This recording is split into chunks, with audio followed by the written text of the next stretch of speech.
Why was no one listening to her? The room buzzed with soldiers, voices, radios hissing, boots stomping in and out of the command tent. The storm outside screamed like a living thing, rattling canvas walls and shaking every piece of metal in the outpost. But amid the chaos, Anna Walker's voice barely registered. A medic's voice never did. She sat hunched over the cot of Private Miller, watching his pale face as sweat beaded and cooled on his forehead.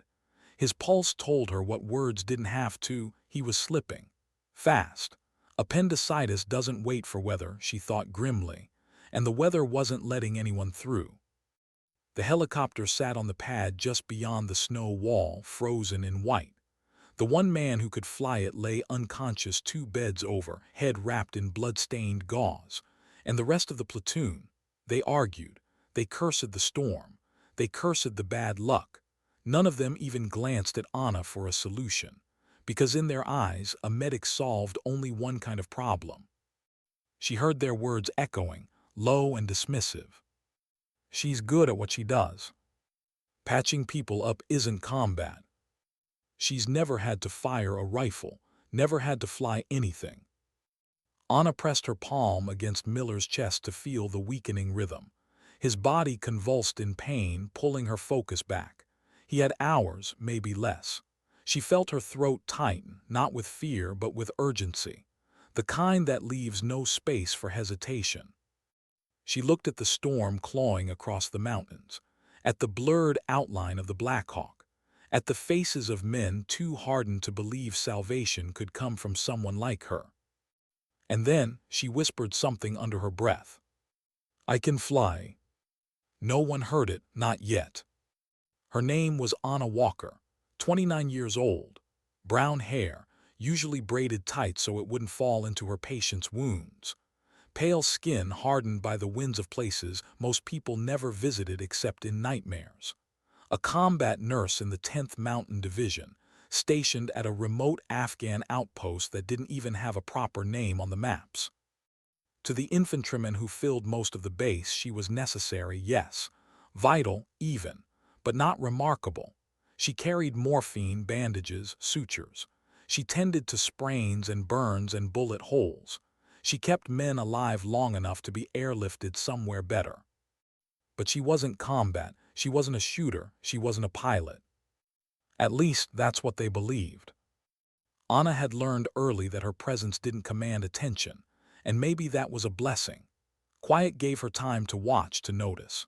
She kept careful notes on each soldier, not just their injuries, but their fears, their families, the way they talked when exhaustion lowered their guard. She knew Private Lewis carried a photo of his baby girl in his vest pocket, though he never showed anyone. She knew Sergeant Blake's hands shook when he was too long in the cold, an old frostbite injury he never admitted out loud. She gave away her rations when a patrol lost theirs. She improvised insulation from spare bandages when gear broke down.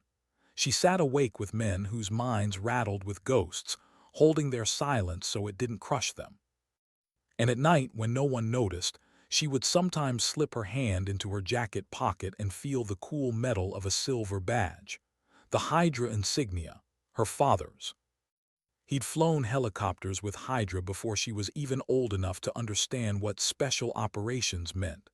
Then one day, when she was 16, the call came. A mission gone wrong, his helicopter down, his body never returned. All she had was the badge. She kept it as a reminder, a promise, a legacy she couldn't explain to the men who thought of her as just Doc. The storm had raged for 3 days, tearing their outpost off the map. Visibility was nothing. Snow fell so heavy you couldn't see 100 meters. Winds howled past safe limits, shaking walls, bending metal. And now Private Miller's appendix was bursting inside him. Lieutenant Harris slammed a hand against the table, papers scattering. "We can't fly in this. Forecast says 18 hours before we get any kind of break." Anna didn't raise her voice, she almost never did, but she stepped closer, watching Miller's chest rise shallow and weak. "He doesn't have 18 hours, 4, maybe less." The words cut into the room like a blade. Silence followed, the kind of silence that admits the truth no one wants to face. Then Sergeant Blake shook his head. Even if we could fly, none of us has the training. Daniels is out cold, and that Blackhawk, he gestured to the snow-choked pad, that's not some toy you can just point and go. You need years of training for that. Anna looked down at her hands, small, steady, unremarkable they thought, but her father's touch lived there. Hours of drills lived there. Her own training lived there, training she had buried under the title of medic. She raised her head and said it, clear this time. I can fly. Every face turned toward her, surprise, disbelief, almost laughter. O'Connor was the first to speak, blunt as always. Doc, this isn't sewing stitches. You're talking about a military chopper in a whiteout. That's suicide. Private Lewis chimed in, shaking his head. I mean, no offense, Doc, but piloting isn't something you pick up on the side. Takes years. You can't just... Anna didn't flinch. She held their eyes one by one. I trained helicopters before I chose medicine. I know the systems. I've flown before. The room froze. The storm outside roared like it was listening. Lieutenant Harris leaned in, his tone sharpened, cutting through the disbelief. What kind of training? Anna's voice softened, but the steadiness in it carried weight none of them expected. Fort Greystone, the 160th Special Operations Aviation Regiment. The Nightstalkers. Every man in the room knew the name. Legends, pilots trusted with impossible missions. And the medic standing in front of them, quiet, overlooked, underestimated, had been one of them. The storm rattled harder, as if mocking their hesitation. Private Miller groaned in his cot, his body betraying the countdown. Anna didn't plead. She didn't argue. She simply said, I can fly. If we don't try, he dies. If we try and fail, at least we tried. Her words weren't dramatic. They weren't loud, but they were heavier than anything else in that tent. Lieutenant Harris looked at her for a long moment. He saw the calm resolve in her dark eyes, the kind of resolve you don't fake. He thought of Daniels, unconscious and broken. He thought of the storm outside and the boy on the cot dying inch by inch. And for the first time, he believed her. But he didn't say it yet. Because belief comes slow, even in the face of truth. Later, when the story was retold, soldiers said it was in that moment that Anna changed. One minute, she was the medic who handed out pills and bandages. The next, she carried herself with the sharp focus of someone who belonged in the cockpit of a Blackhawk. It wasn't transformation, it was revelation. And as she pulled her braid tighter and reached for the flight jacket hanging by the door, not one man in the tent spoke. They just watched, realizing too late that they had never really seen her. She walked past them and stepped into the storm. And for the first time, they began to wonder. Who exactly was Anna Walker? Who was she to step forward like that? That was the question that lingered as Anna zipped the thick flight jacket up to her throat and pushed through the tent flaps into the storm. Men followed, not out of trust yet, but because curiosity tethered them. Snow slammed into their faces, cutting visibility to near zero. The Blackhawk loomed as a shadow more than a machine, its blades sagging under layers of ice. The storm had half buried its landing gear. To most of the soldiers, it looked like a coffin waiting to be sealed. But Anna walked toward it with the familiarity of someone approaching an old friend. Doc, Sergeant Blake yelled through the wind, be straight with us. How much flight time do you actually have? She didn't stop moving. Her hand slid along the fuselage, brushing away ice, feeling the skin of the machine as if confirming it was still alive. Enough, she answered simply. Not enough for them. Blake jogged closer, pulling his scarf tight around his mouth. Doc, this isn't practice.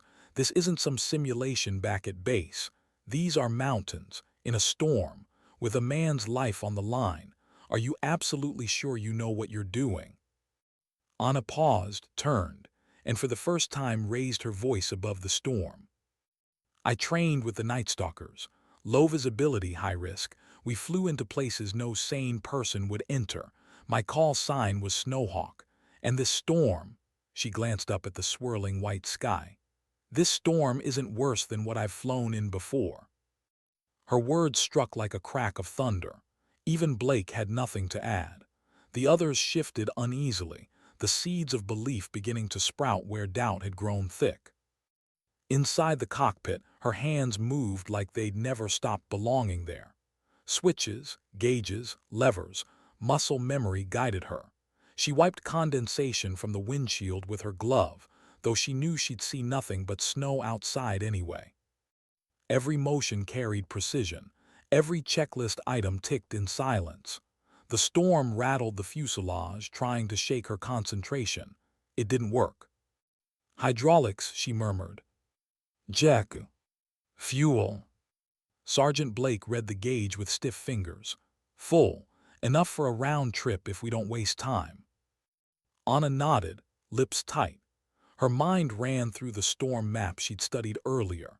She remembered ridges, valleys, narrow passes. She had memorized terrain once in training exercises that would make this storm look like a child's tantrum. But still, this wasn't training. This was real. And Miller's face haunted the back of her mind with every checklist tick. Lieutenant Harris appeared at the cockpit door, his features carved with indecision. Doc, he hesitated, then corrected himself. Snowhawk, you really believe you can pull this off? Anna didn't look up from the console. No, sir, I don't believe I know. The words hit him harder than any plea could have. He'd led men long enough to recognize conviction when he heard it. This wasn't recklessness. This was certainty. He swallowed hard. Then you'll have medic backup. Blake goes with you. Anna gave a short nod. She hadn't expected agreement to come that fast, but the commander's eyes carried something different now, not authority but trust. Snow whipped into the cabin as the door slid shut. Miller lay strapped to the stretcher, his face nearly gray. Tubes and IV lines dangled, swaying with every tremor of the wind. Blake knelt beside him, gloves clumsy as he secured medical gear. Anna slid into the pilot's seat, strapped in, and exhaled once, long and steady. The medic was gone. The pilot was here. Control tower, she called into the headset, her voice firm. This is Snowhawk requesting immediate medevac clearance. The tower's reply crackled, disbelief wrapped in static. Snowhawk, we have you on scope, but weather exceeds parameters. Confirm emergency. Anna's voice sharpened like a blade. Affirmative, critical patient on board, no time to wait. A pause, then, Snowhawk Godspeed. Engines roared to life, blades slicing snow in violent arcs. Men outside shielded their faces as the Blackhawk shook, defying the storm's grip. For the first time, doubt turned to awe. She's actually doing it, someone whispered. Anna's hands moved with unshakable rhythm. Left hand guiding the collective, right hand steady on the cyclic. Feet working the pedals like they were part of her. Her eyes flicked from gauges to radar to instruments, never once straying to the blinding snow outside. Because out there, nothing existed but white death. In here, her instruments told the truth. The helicopter lifted, groaning against crosswinds that clawed at its frame. Snow whipped past like claws. Visibility, zero. Trust, total. Sergeant Blake's voice crackled over intercom. How the hell are we still airborne? Anna's tone carried no arrogance, only fact. Nightstalker training. You learn to trust your instruments when your eyes lie. Minutes stretched like hours. The storm slammed from every side, downdrafts threatening to drop them into jagged peaks. Anna's jaw clenched, her muscles locked in battle with the storm's invisible fists. Her father's badge pressed cold against her chest pocket. She thought of him, flying into hostile zones, pulling men out under fire, never once hesitating. She wondered if he'd be proud now, if he'd see her not as the medic everyone overlooked, but as the pilot she once almost became. Miller moaned weakly behind her. Blake's frantic murmurs filled the cabin as he worked to keep the boy alive. The sound wasn't distraction, it was fuel. Every cry from Miller's lips sharpened her focus, every whispered curse from Blake anchored her purpose. "Hold on, kid," Anna whispered. "Not into the radio, not for anyone else, just for him. We're not leaving you here." The storm thickened near the ridge. Radar painted jagged peaks invisible to the naked eye. One wrong move and steel would kiss stone. "Obstacle ahead," Anna muttered. Fingers adjusted, eyes darted. Instruments told her the truth again. "Climb now." The Black Hawk groaned, climbing, blades clawing against air so dense with snow it felt like flying through cement. Blake's knuckles turned white on the stretcher frame. Miller let out a strangled cry. Then, with a sudden break, they cleared the ridge.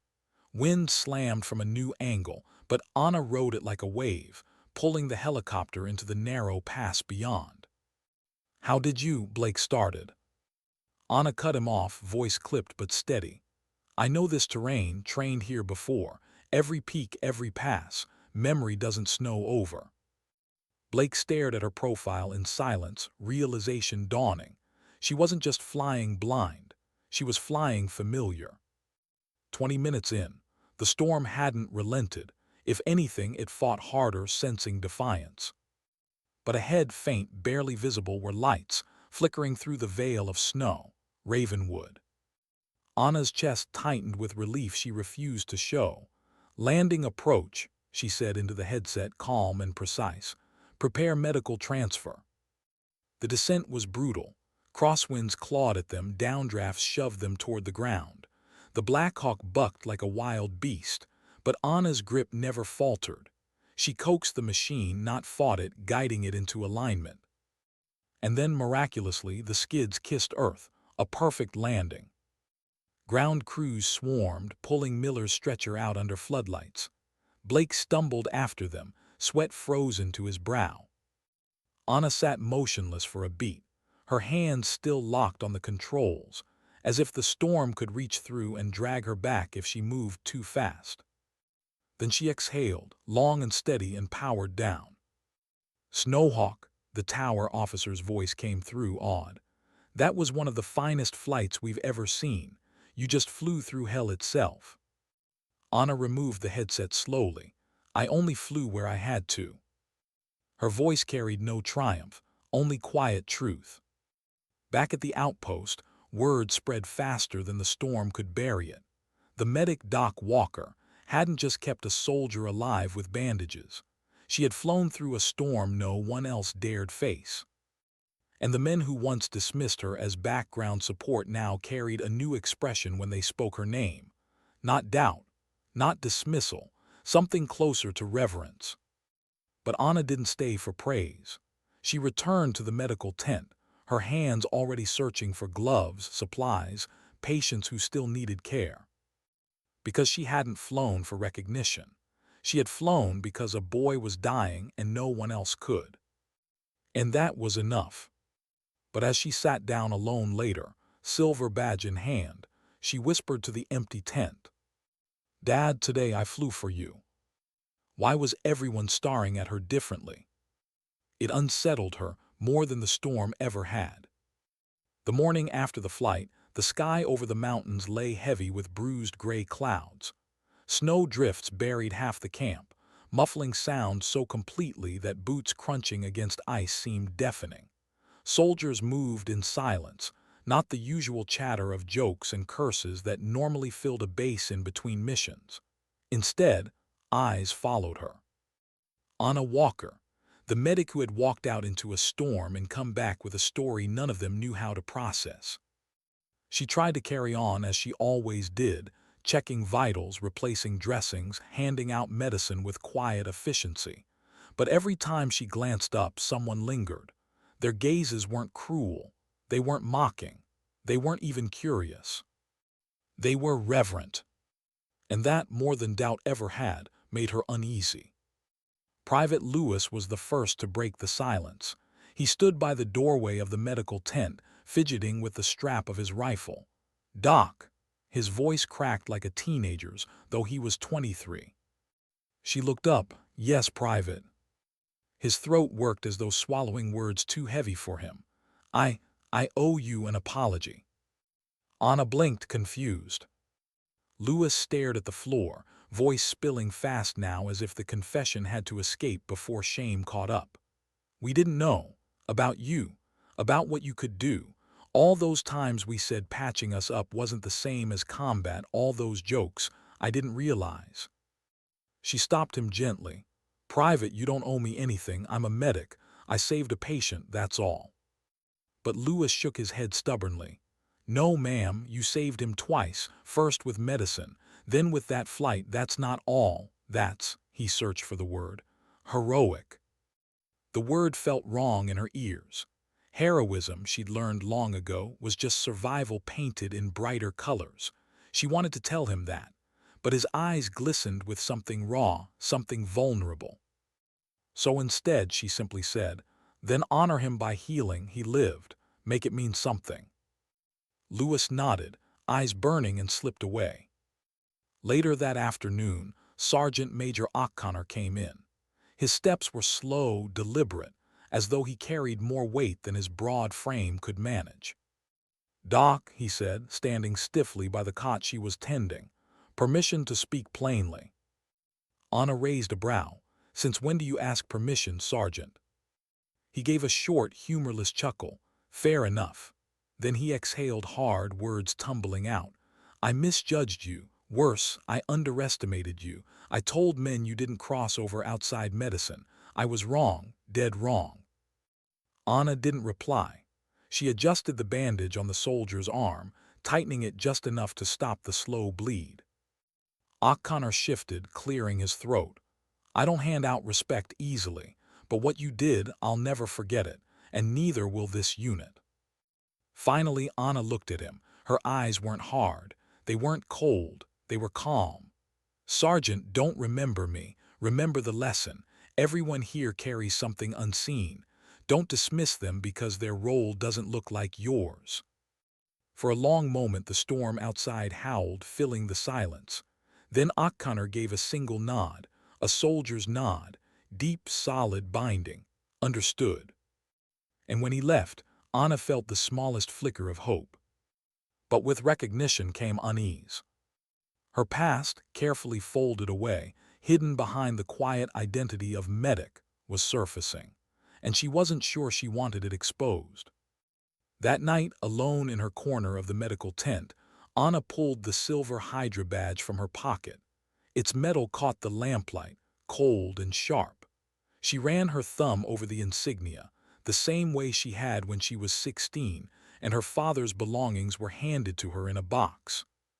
He had been a pilot, a warrior, a man who chose danger over safety, missions over family dinners, and he had died for it. Anna had sworn she wouldn't follow, that she'd serve differently, save lives, not gamble them. That's why she'd walked away from aviation, why she'd chosen medicine. And yet here she was, flying through storms, carrying his shadow into her own choices. Her throat tightened. Was she honoring him or repeating him? She whispered into the tense silence, Dad, did I make the right choice, or did I just become you? The badge gave no answer. Only the storm outside spoke, hurling snow against canvas like fists pounding a door. The next morning, Lieutenant Harris gathered the unit. A rare assembly, the kind that meant something important was about to change. He stood before them, jaw set, voice carrying weight. We've all learned something this week, something we can't ignore. For too long, we've judged one another by current roles, by what we see on the surface. And because of that, we nearly lost a man. If not for Doc Walker's hidden skills, we would be burying Private Miller right now. Murmurs rippled through the crowd, glances darting toward Anna. She stood in the back, arms crossed, wishing she could disappear into the snow. Harris continued. From this day forward, every member of this unit will record all prior training, experience, and capabilities, no matter if it matches their current assignment or not. We will know the full strength of this team. We will never again overlook the value standing right beside us. The murmurs faded into silence. Then Private Miller, pale but alive, lifted his voice from a chair near the front. "She saved my life twice," he said, voice hoarse. "Once with medicine, once with flying. Don't you dare call her just a medic ever again." Applause didn't break out, it wasn't that kind of moment. But a weight shifted. A respect settled in the air like new snow, quiet but undeniable. Anna lowered her gaze, heat prickling her eyes. She hadn't wanted this. But maybe, just maybe, it wasn't about her anymore. Maybe it was about them learning to see beyond titles. That night, Sergeant Blake found her by the helicopter. The storm had calmed, leaving the mountains sharp against a star-splattered sky. Frost glittered across the Blackhawk's skin, turning it into something almost otherworldly. "You know," he said, hands stuffed in his jacket pockets, "when you first said you could fly, I thought you lost your mind." Anna smirked faintly. Wouldn't be the first time someone thought that. Blake's expression softened. "But you didn't lose it, I mean. You proved me wrong, proved all of us wrong, and for what it's worth, I'm glad you did." She looked at the Blackhawk, silent now, its blade still. "I didn't want to. I left this behind for a reason. But sometimes the past doesn't stay buried when lives are on the line." Blake tilted his head, studying her. "So what now? You gonna keep flying, or go back to just being our medic?" Anna's breath clouded in the cold air. She didn't answer right away. Because the truth was she didn't know. Part of her longed for the cockpit again. The control, the precision, the way it felt like coming home. But another part of her remembered her father's fate, remembered the promise she'd made to herself. "I'll do whatever saves lives," she finally said.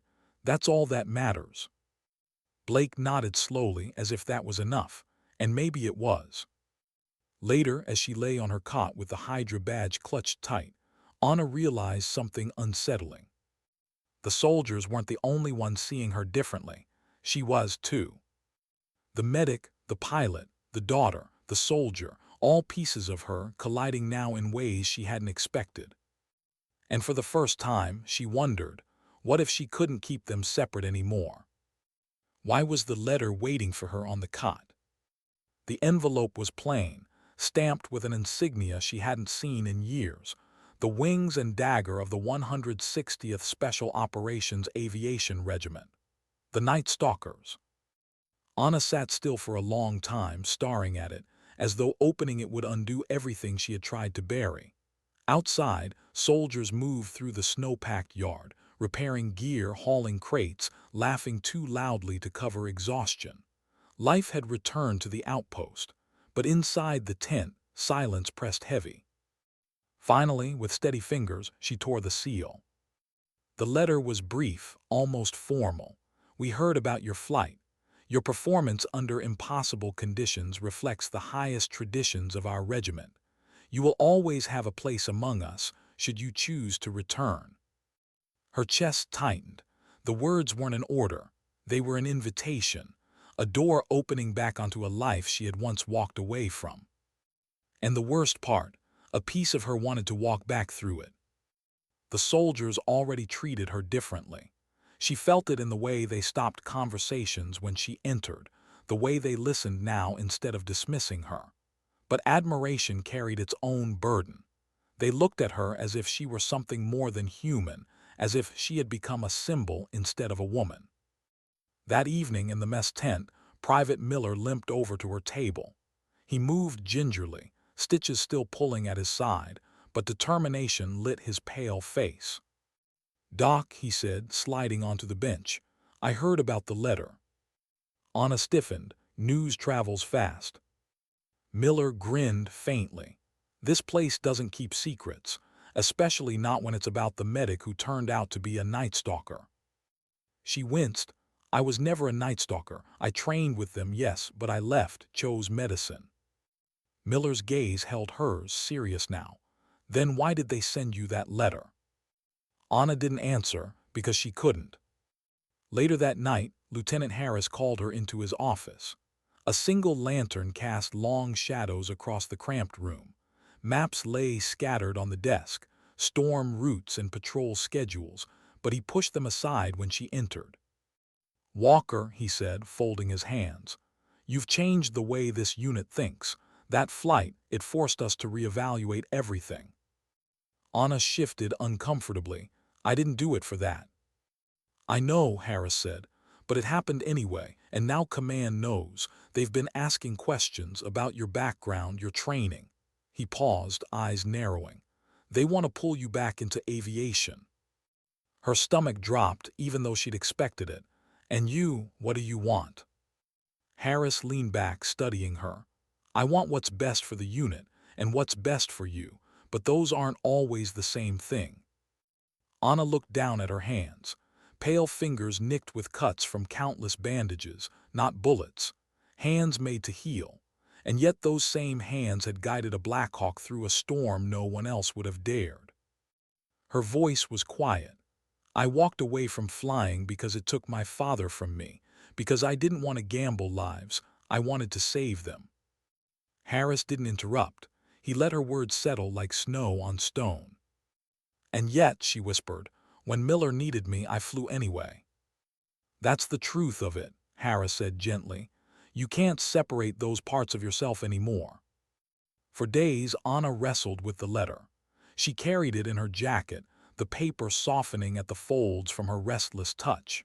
At night, she lay awake, listening to the wind scrape against the canvas, thinking of her father. She remembered his laughter the night before his final mission, the way he'd tossed her braid and said, "You've got the Walker stubbornness. Use it well." She remembered the silence afterward, the box of belongings, the badge heavy in her palm. She had sworn she would serve differently, that she would never make her mother feel the same emptiness she had. But was she betraying him by staying grounded, or betraying herself by refusing the sky? The men didn't make her choice easier. "Ma'am," O'Connor said one morning, his voice stripped of its usual edge, "if they offer you a pilot's seat, you should take it. Men would follow you, trust you." Private Lewis cornered her later, nervous but determined. "Doc, you saved Miller. You saved us. You're wasted here just changing bandages." Even Miller himself, still pale but recovering, added his voice. "You don't belong in the background anymore. You belong where people can see what you're capable of." Anna wanted to shout at them, tell them they were wrong, that healing mattered more than flying. But the words caught in her throat, because deep down she didn't know if she still believed them. One evening she found herself in the cockpit again, not flying, not even starting the engines, just sitting. Her hands rested on the controls, muscle memory twitching at switches, levers, pedals. The silence inside was deafening compared to the storm's roar outside. And in that silence, memories flooded back. Training runs at dawn, the voice of her instructor barking in her headset. The thrill of lifting off into fog and trusting only her instruments. The call sign, Snowhawk, ringing across radios, hers to claim. Her pulse quickened, her breath slowed, the seat still fit her, the machine still welcomed her.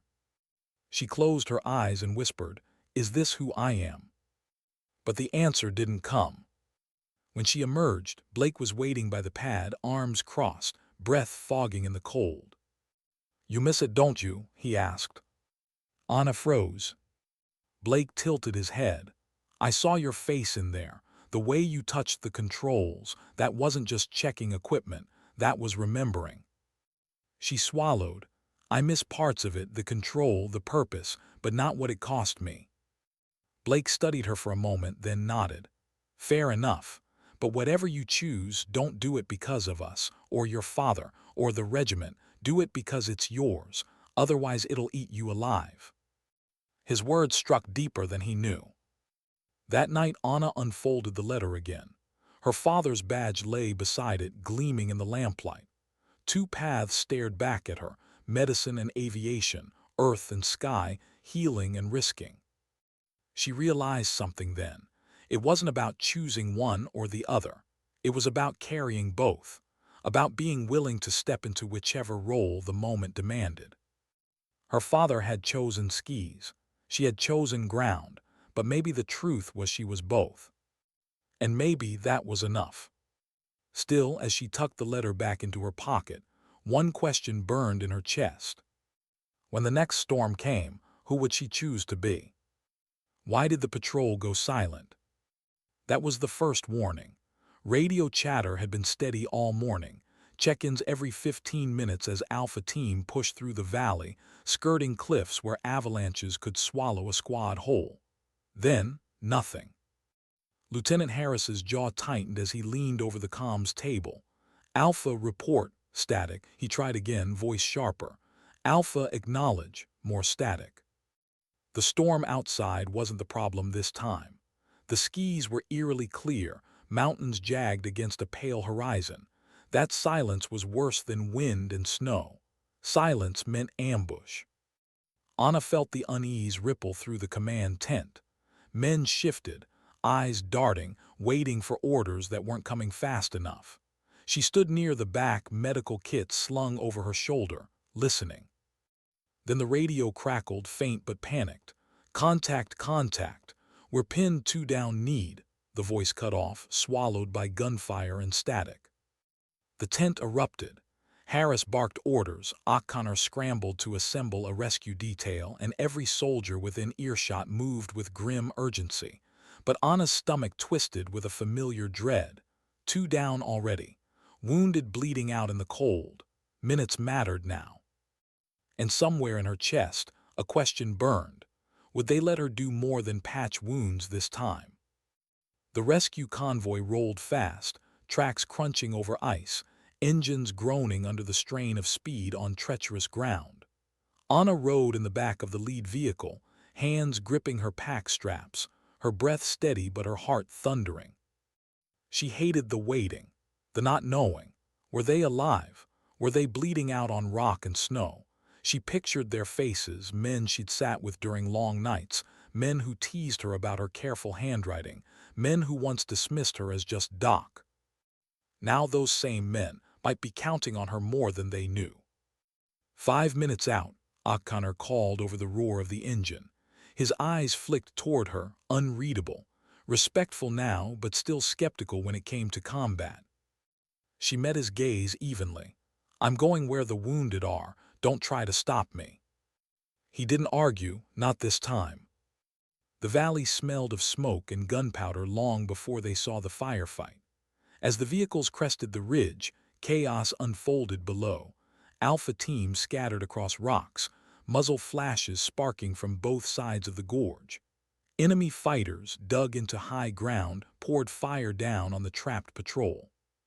Anna's eyes locked on the red shapes sprawled in the snow, 2 motionless, one writhing weakly, leaving a dark trail behind. Her throat tightened, every instinct screamed, move now. But the vehicles shuddered under incoming fire. Bullets pinged against metal, sending shards into the air. Harris's order came quick and hard. Dismount, return fire.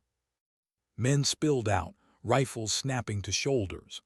O'Connor bellowed commands, directing suppressing fire toward the cliffs.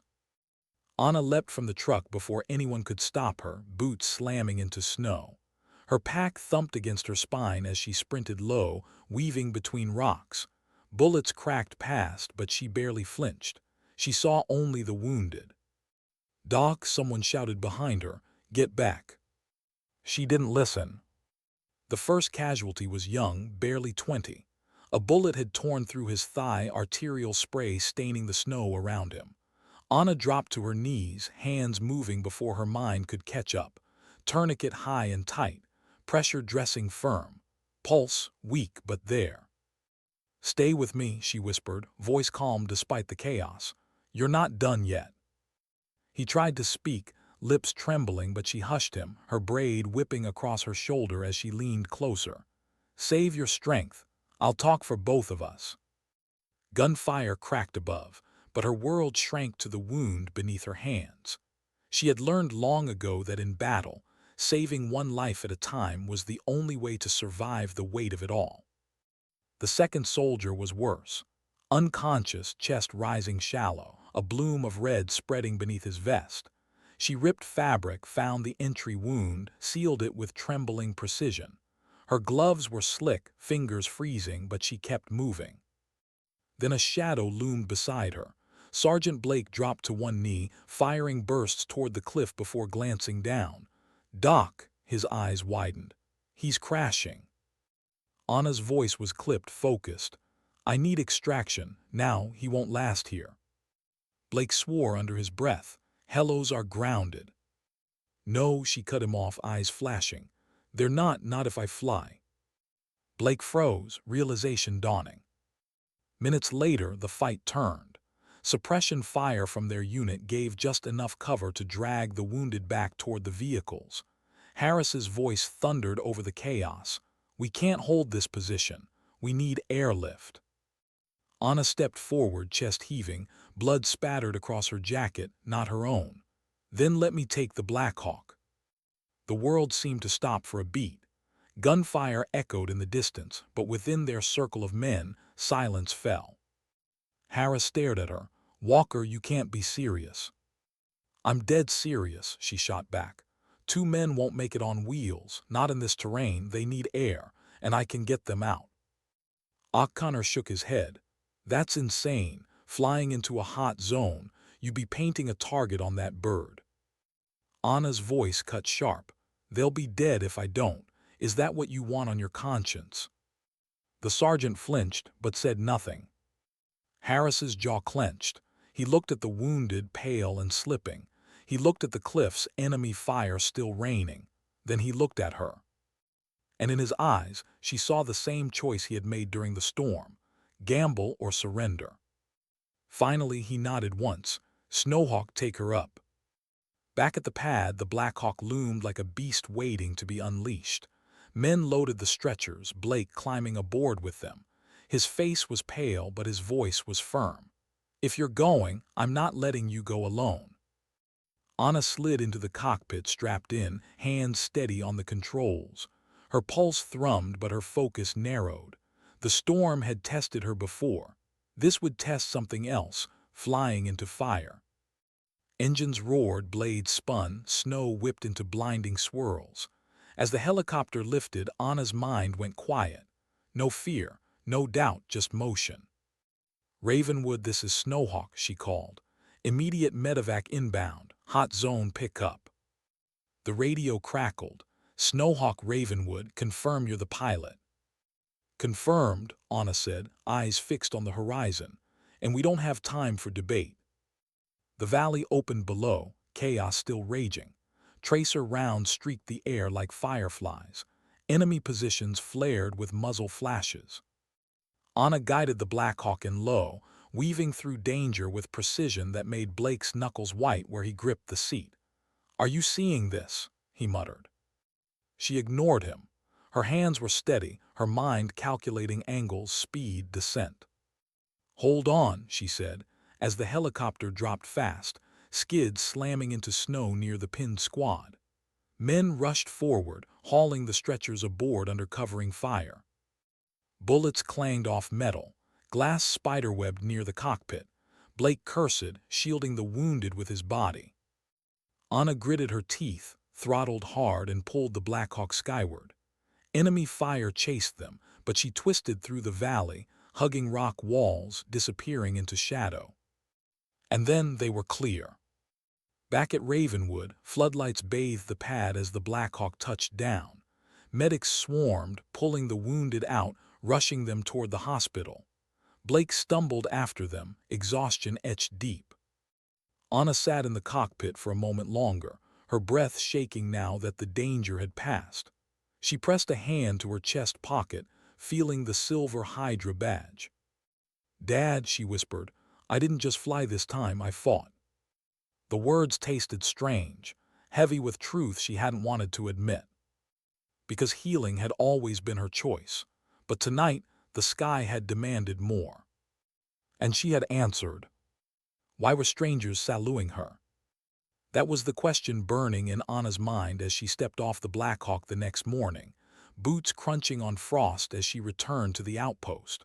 Soldiers she had never met before, men from other platoons, even mechanics and drivers, straightened when she passed, nodding with a respect that felt heavier than any medal.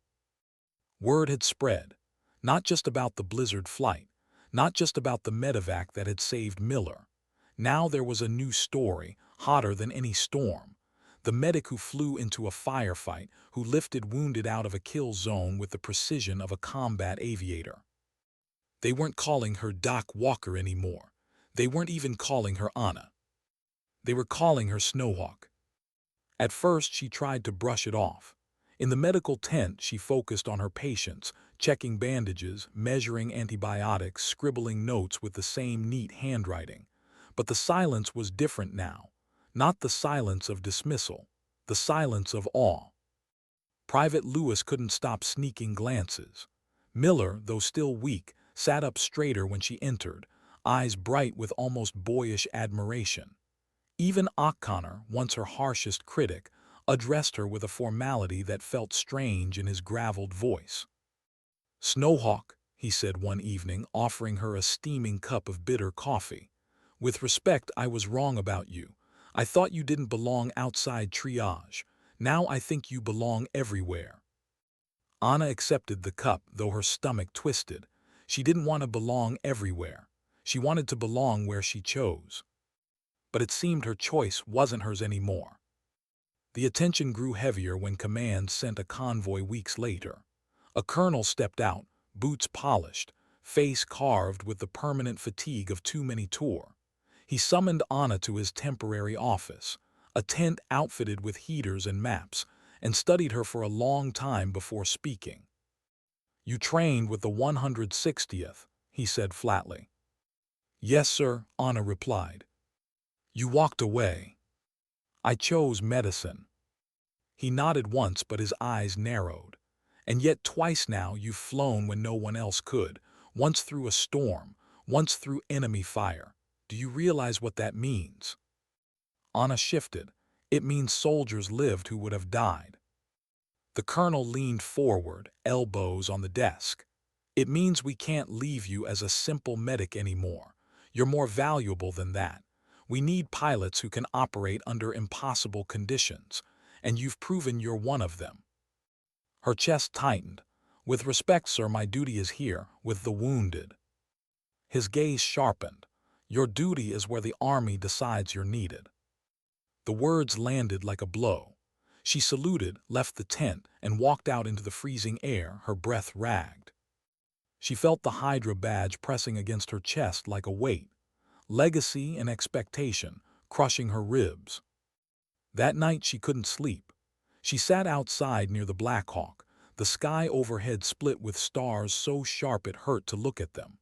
Blake found her there, huddled in her jacket, eyes fixed on the machine that had become both her salvation and her cage. "You don't look like someone basking in glory," he said softly. Anna smirked bitterly. "Glory's overrated." Blake crouched beside her. "Then what's eating you?" She exhaled slowly, fog curling from her lips. "They've stopped seeing me as a medic, stopped seeing me as Anna. I'm Snowhawk now, a legend, and legends don't get to be human." Blake studied her face, the tension in her jaw, the exhaustion in her eyes. "Do you want to be Snowhawk?" Her throat tightened. "I don't know, I just know I don't want to lose who I was before. My father became his call sign. It swallowed him. I promised myself I wouldn't let it happen to me." Blake's voice was gentle. "Then don't be both, be all of it or be neither, but make sure the choice is yours, not theirs." She looked at him, surprised. For once, someone wasn't telling her what she should be. For once, someone was giving her permission to choose. It didn't make the choice easier, but it reminded her she still had one.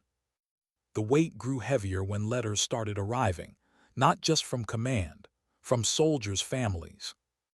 Miller's mother wrote first, "Thank you for saving my boy," twice. "I don't know your name, but I'll pray for you every night."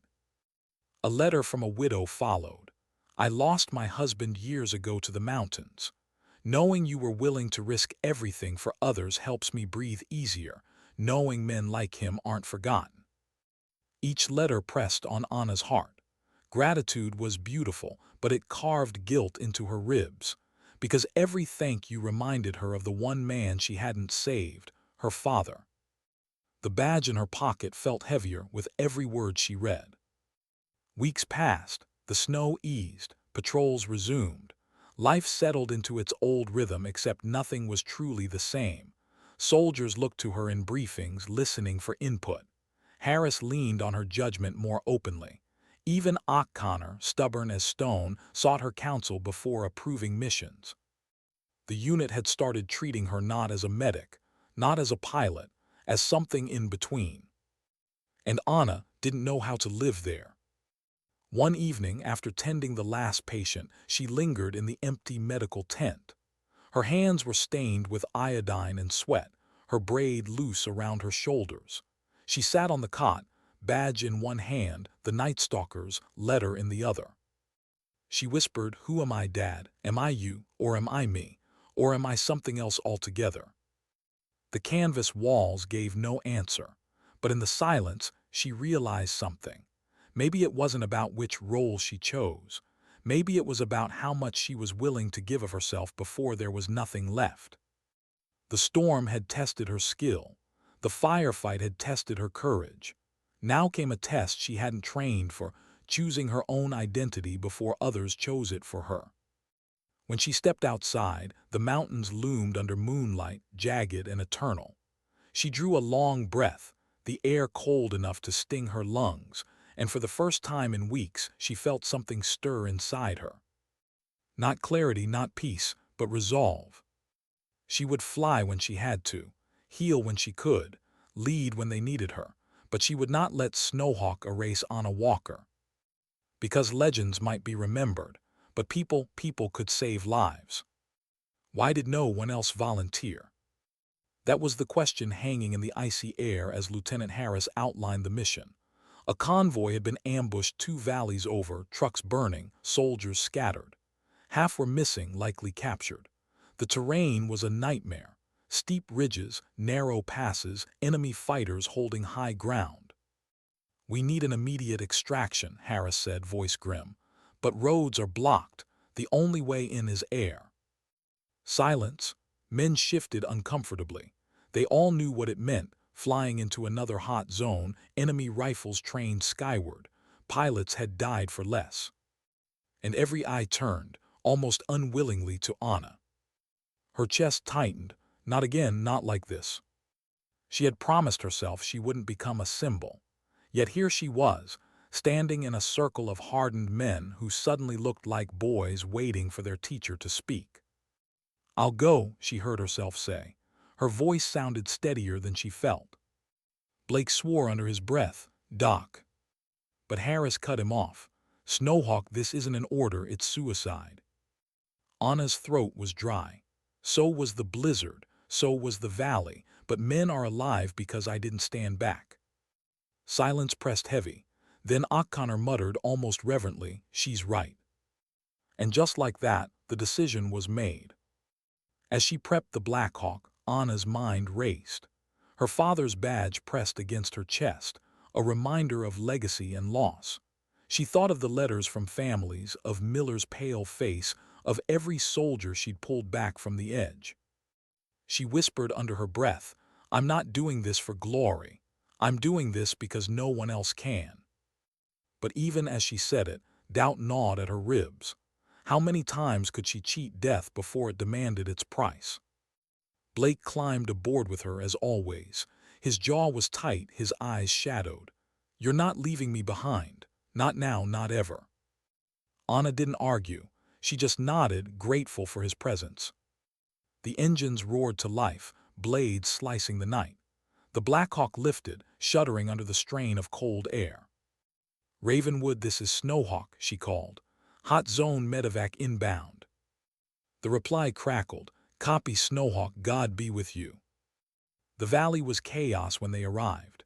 Flames lit the snow in eerie orange glows. Trucks smoldered, smoke curling into the night sky. Figures scattered across the ground, some moving, some still. Gunfire cracked from the cliffs, bullets sparking against wreckage. Anna's pulse thundered, but her hand stayed steady on the controls. She dropped the Black Hawk low, weaving between smoke and tracer rounds. "Where do you want me?" she called over the intercom. Blake scanned frantically. "North side by the ridge. I see wounded." Anna guided the helicopter down, skids slamming against uneven ground. Bullets pinged off armor. Soldiers rushed forward, dragging the injured toward the open bay. Blake leapt out, covering them with bursts of rifle fire. Move, move. Inside the cockpit, Anna's world narrowed to instruments and instinct. She kept the bird balanced under fire, shielding the men with the machine itself. Her father had once told her, "Sometimes a pilot's job is to be the wall between death and your people." Now she understood. The wounded poured in 3, then 5, then 7. Blood pooled on the floor, soaking into canvas stretchers. Anna glanced back once, heart twisting. So many, too many. "Snowhawk," Blake's voice cracked in her headset. "We're full, go." She throttled hard, lifting the Blackhawk skyward as enemy fire chased them. The helicopter bucked, alarms blaring, but she rode it out, weaving through fire and smoke. A rocket streaked past, exploding against a ridge. The blast shook the airframe. Blake cursed, holding onto the stretcher rails. "Just keep her steady," he shouted. Anna's knuckles whitened on the controls. "I've got her." When they finally cleared the valley, the silence inside the cockpit was deafening. Only the ragged breaths of the wounded filled the air, broken by Blake's urgent commands as he worked over them. Anna's chest ached with the weight of it. Too many lives pressed against her shoulders, too many choices she couldn't undo. But as Ravenwood's floodlights appeared ahead, one thought anchored her. At least they'll make it. At least tonight death doesn't win. Back on the pad, medics swarmed the helicopter, pulling stretchers out, shouting vitals, racing against time. Anna sat frozen in the cockpit, her hands still locked on the controls even as the engines whined down. She couldn't let go, because letting go meant admitting what she had become. Snowhawk, the one they called when death circled closest, the one who flew where no one else would. But inside, Anna Walker trembled. She was tired, bone-deep tired. How long could she carry both names before one consumed the other? Later that night, Blake found her sitting alone again, badge in one hand, letter in the other. The lamplight carved shadows across her pale face, exhaustion etched deep. "You saved 7 men tonight," he said softly. Anna's eyes stayed on the badge. "And tomorrow, how many will I lose?" Blake crouched beside her, voice firm. "That's not how this works. You can't measure yourself by wins and losses. You measure yourself by whether you showed up. And you did, again and again." Her throat tightened. "I'm afraid I'll lose myself." Blake studied her for a long moment. Then he said, "Then let us remind you who you are when you forget." The words nearly broke her. As she lay down that night, badge pressed against her chest, Anna whispered into the darkness, "Dad, I don't know who I am anymore. But I know this, I won't stop showing up, even if it tears me apart." And outside, the mountains loomed silent, indifferent witnesses to a medic who had become more than she ever wanted to be, and less than she could bear. Because legends aren't born in triumph, they're carved in sacrifice. And Anna was learning what that truly meant. Why did the outpost feel different now? It wasn't the snow. The storms had finally eased, leaving the mountains sharp and cold under a sky that seemed endless. It wasn't the camp either, the same sagging tents, the same generators coughing, the same mess hall with its bitter coffee. It was the silence, not the silence of dismissal, the kind she had once endured. This was the silence of recognition. Everywhere she walked, soldiers nodded. Some said nothing. Some whispered Snowhawk like it was a prayer. Others still simply stepped aside, giving her the space once denied to her. Anna didn't ask for it, she never wanted it, but she couldn't return to anonymity now. She wasn't invisible anymore. Lieutenant Harris called her into his office. His voice carried weight, but also respect. "Walker," he began, then corrected himself, "Snowhawk. Command has sent another request. They want you reassigned, officially, back to aviation."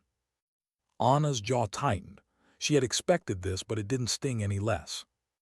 Harris continued, "They see you as wasted here, A medic when you could be flying missions others won't touch. They're offering you rank, flight command, prestige. She stared at him, searching his face. And you, what do you think? Harris leaned forward. I think you've saved lives no one else could. But I also think if they take you away from this tent, these men lose the heart that's been holding them together.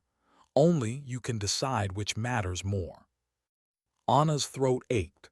She wanted to scream at the unfairness of it, to be forced to choose between parts of herself she never asked to carry. Instead, she simply said, I need time. He nodded, understanding. That evening she walked alone into the mountains. Snow crunched under her boots, the air sharp in her lungs. She carried the Hydra badge in her palm, cold metal biting into her skin. She thought of her father, his laugh, his steady hands on the controls, the way he had died for men who barely remembered his name. She thought of her patience, Lewis with his photo of his daughter, Miller alive because of her stubbornness, Blake's quiet loyalty. She whispered into the frozen wind, Dad, do I follow your path, or do I stay here with mine? The mountains gave no answer, but in the silence she realized something. She had been asking the wrong question all along. It wasn't about choosing one path or the other. It was about living both. The next day she returned to camp with resolve in her step. The men noticed. It was in the way her shoulders squared, the way her eyes burned steady. She gathered them in the yard, snow glittering under pale sunlight. For once she spoke not as medic, not as pilot, but as both. You've been calling me Snowhawk, she said, voice carrying over the crunch of boots and hum of generators. But I need you to remember I'm still Anna Walker, I'm still Doc, and I'll still be both, because this isn't about titles, it's about doing what's needed when no one else will. Faces turned toward her, young, old, weary, scarred. Men who had once ignored her now hung on every word. You all carry skills no one asks about, she continued. Stories no one bothers to hear. Don't hide them. Don't wait until a storm or a firefight forces them out. Share them. Because the next time we're trapped, the next time death circles us, it might be your hidden strength that saves us all. Silence followed, deep and heavy. Then Miller's voice, thin but strong, she's right. Others murmured agreement, nodding, eyes bright. And in that moment, Anna saw the shift, not just in how they saw her, but in how they saw themselves. Weeks passed. Missions continued. The war didn't end because one medic flew through storms and firefights, but something had changed. The unit carried itself differently now, aware that beneath every uniform was more than a single skill, more than a single role. And Anna found balance. She tended wounds in the tent, her hands steady, her voice calm. She sat in cockpits when needed, her eyes sharp, her touch precise. She was both. She was all. One evening, as the sun dipped behind the peaks, Blake found her sitting outside with the badge in her hand. You've been quiet, he said, lowering himself onto the crate beside her. Anna smirked faintly, for once. Blake chuckled, then sobered. You've figured it out, haven't you, who you are? Anna looked at the badge, then at the mountains. Not one thing, not the other, just someone who shows up when it matters. Blake nodded slowly. That's enough. And she believed him. Months later, when the story reached beyond the mountains, it was told in pieces. Some spoke of the medic who patched wounds through sleepless nights, others of the pilot who flew through storms and fire. They called her Snowhawk, they called her Doc, they called her hero. Anna never corrected them, because names didn't matter. What mattered were the lives still breathing because she had chosen to act. And on her last night at the outpost, before orders sent her elsewhere, she stood alone by the helicopter. She pressed her father's badge against the fuselage, whispering, I flew for you, I healed for me, and in the end maybe that was enough. The wind carried her words into the silence. Sometimes dignity doesn't speak. It simply acts.